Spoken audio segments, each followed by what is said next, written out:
ikaw pre, like, anong sa tingin mo yung epekto ng economy sa part ng globalization? Tingnan mo pre, nagiging interconnected, mas connected yung mga bansa na nagpapalitan ng products, di ba? Isipin mo, kapag nagkakaroon sila ng trading, o nagkakaroon ng palitan ng currency, may mga bansa na nag-grow together, di ba? So, bansa na balik, kung bansa to bansa, pag nagkaroon ng trading, mas okay yung magiging economy nun, no? So, pero ikaw, di ba pre, may tanong ka about doon para sa kanya, di ba pre? Oo. Kumari pre, yung pag nagbukas yung kalakalan, yung dalawang bansa, para nagbukas sila ng kalakalan. Tapos, example ko dito is yung Pilipinas at saka yung US. Oo. Sa tingin mo ba pre, pag nagbukas sila ng kalakalan, mas lalaw ko yung oportunidad nila? Oo, pre. Halimbawa, pre. Yung US, pre, lack of crops, pre. Then, yung Pilipinas. Yung mga tanim, no? Oo, pre. Mga tanim. Then, yung Pilipinas, meron yan. Pag nag-export sila, pre, parang makikinabang tayo. Kasi, mas malaki yung perang kikitain natin. Mas malaki yung balik sa atin kasi Oo. malaki Then, yung currency nila. Oo. Sa atin naman, lack of technology tayo, pre. Yung US, pre, meron sila. At saka advance sila. Oo, pre. Mas advance sila, mas advance sila. Bali, parang yung gagawin natin, sila naman mag-export ng technology sa atin, pre. So parang, Parang trade lang ba, pre? trade lang. Kumbaga, Oo. at the same time, nag-grow tayo, Oo. pero different yung binibigay natin sa isa't Oo, isa. pero Parang- at the same time, parehas nag-growth yung Oo, both as country. in at the same time. Oo. Tapos, sa trabaho naman, Hmm. sa tingin mo ba pre, paano yung epekto ng merkado sa globalization? Kasi, for example na lang, like, for example, Canada, tapos naghahanap yung Canada ng mga nurse, like skilled nurse, di ba? So, syempre, pag naganap sila para mag-apply yung Philippines, so, it means na mas maraming taong like opportunity na darating kasi makapag-apply sila sa ibang bansa, it means mas marami yung pera. Yung pera na yun, pwede nila madala sa Pilipinas. Oo, Remittance. ipapadala sa Oo, Pilipinas, magiging di ba? capital sa Oo, Philippines. meron pa rin yun. trading. Oo, like trading pa rin, tapos mag-grow. Kasi mag-grow di ba? Dahil kilala yung mga Pilipino bilang magaling na nurse. Oo, kaso, kahit ganun man lang yan, may negative Side. side Oo, siya. baka Kasi may downside siya. yung skilled workers natin na nurse, ay mapupunta sa Canada, tayo naman yung mawawalan. Kumbaga yung job market ng Philippines, bumababa yung quality.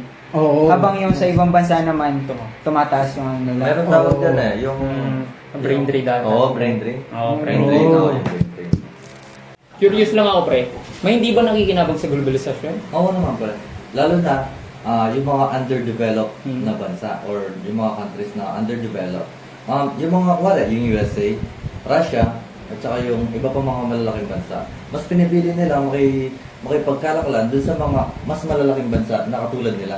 Para mas malaki yung makuha nila or pantay lang yung makuha nila. So, ibig mo sabihin, pre, pagdating sa economy tsaka sa globalization, may mga bansa na winner, meron ding loser.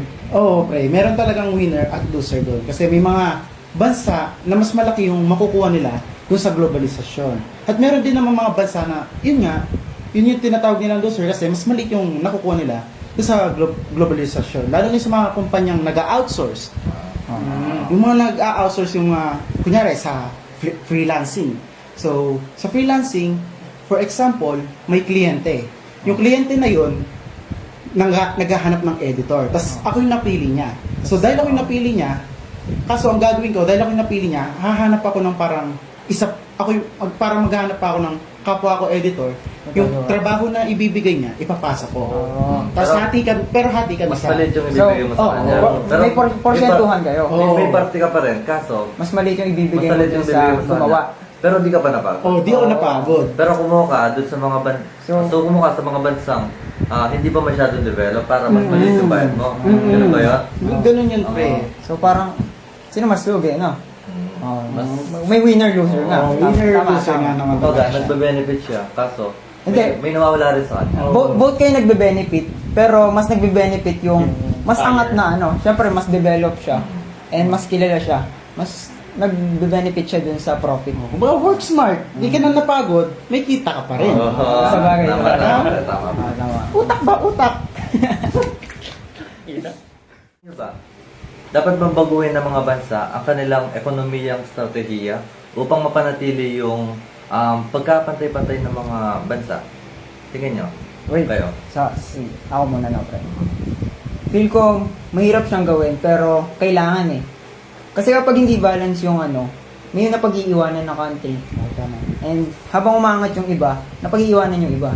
Hmm. So, kailangan may setting line or may between line dun sa angat tsaka sa mababa. Di ba? Oh, kasi mahirap naman kung ito pataas ng pataas, tapos naiiwan na pala yun. So, Oo. mawawala yung balance. Pero pre, marami pa rin mga underdeveloped na mga bansa ngayon eh. Sa tingin nyo ba, kailangan ba nilang baguhin yung strategy nila sa ekonomiya nila? Yun nga. Sa tingin ko naman dyan, pre, feeling ko dapat, medyo mahirap siya eh, kasi lalo na underdeveloped siya, so mahirap talaga sila makakasabay. Pero, kung sakali naman merong paraan, no, like, kung kaya naman nila gawa ng paraan, like, dapat, konti-konti, makisabay na sila, lalong umusbong yung technology natin, the near future, sobrang, kailangan talaga nila makasabay kasi Tsaka- mahirapan sila. Tsaka ganito kasi pre, hindi lang naman kasi start yung growth sa mga tao lang eh. Meron kasing namumuno dyan. Or kumbaga may nag-lead. Exactly. And kung hindi kikilos yun ng mga tao or yung organization na nag-lead doon, hindi naman talaga mag-grow yung isang bansa. Mapag-iiwanan talaga. Kasi walang namamalakad or wala silang kinikilos para umangat nga yung isang bansa. Kumbaga, walang nagli-lead, no? Oo, kasi- So, ang sinasabi niyo pre, hindi nakasalalay yung bansang underdeveloped na ito sa mga bansang developed. Oo, hindi. hindi. Kasi Oo. kailangan nakaasa sila sa sarili nila. Sarili nila. Sila naman kasi talaga yung kikilos. Dapat sila ba yung mag-attract ng mga developed na country papunta sa kanilang bansa? Ganon. Tapos lalo na pre, open na yung technology ngayon. Mas mabilis na yung pag-share ng information tsaka mga data, di ba? Oo, And tama. wala na silang excuse para sabihin na mabagal or mahirap gawin yung isang bagay. Kasi kalat-kalat na nga lang yung mga ngayon. Oo, kalat-kalat na lang mga ganyan mga bagay na yan. Pero hindi lang sa tao pre. Oo. Hindi lang sa, nasa namumuno. Nasa Nasa namumuno. mga nila.